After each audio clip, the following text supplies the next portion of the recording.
நல்லா ஹெல்த்தியான வாழைப்பூ தோசை எப்படி செய்கிறதுன்னு பார்க்கலாமா? ஃபஸ்ட்டு நான் ஒரு கப் அளவுக்கு வாழைப்பூவை நரம்பெல்லாம் எடுத்துட்டு க்ளீன் பண்ணிவிட்டு ஜாரில் சேர்த்துக்கோங்க.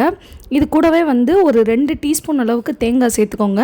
அப்புறம் ஒரு சின்ன துண்டு இஞ்சி, ஒரு 4, 5 பல் பூண்டு, கொஞ்சமாக கருவேப்பிலை, உங்களுக்கு காரத்துக்கு ஏற்ற மாதிரி வரமிளகாய் சேர்த்துக்கோங்க. நான் 3 காஷ்மீர் மிளகாய் சேர்த்துருக்கேன். அப்புறம் ஒரு டீஸ்பூன் அளவுக்கு சோம்பு.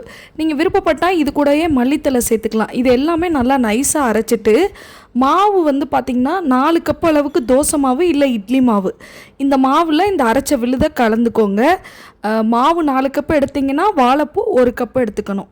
ஸோ அரைச்சதுக்கப்புறமா அதை எல்லாத்தையும் நல்லா மிக்ஸ் பண்ணிவிட்டு உப்பு செக் பண்ணிக்கோங்க.